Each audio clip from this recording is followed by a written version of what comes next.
Hello everyone, आम्ही निघालो होतो बाजार आणायला. माझं इथं गाडी काढायचं चाललेलं आणि यांचं चाललेलं गॉगल पुसायचं. म्हटलं आता हे झाल्यावर तरी बास करतील, पण आणि जॉकेट आणि घालायचं होतं यांना वरतून.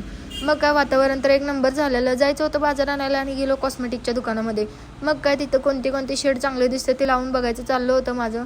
मग थोडंसं सामान घ्यायचं होतं ते घेतलं आणि मग तिथून डायरेक्ट बाहेर पडायला निघालो तर खूप जास्त गर्दी होती. कधी आम्ही बाहेर पडलो आणि गर्दी नाही असं होतच नाही. मग काय थोडंफार देवाचं सुद्धा सामान घ्यायचं होतं ते घेतलं आणि घरी गेलो आणि जेवण केलं, कारण आज रविवार होता, नॉनव्हेजचा बेत होता आज. मग ना इव्हनिंगला गेलो होतो सुपर बाजारमध्ये बाजार करायला. मग माझं लहान मुलांसारखं लगेच चालू होतं काय दिसलं तरी.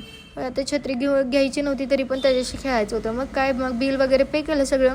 यांना म्हटलं आता बिल तुम्हीच केलं तर आता पिशवी पण तुम्हीच घ्या, कारण आपल्याकडनं तर उचलणं होणारच नाही. मग काय बाहेर पडलो आणि तिथून सुद्धा ट्रॅफिक लागलं.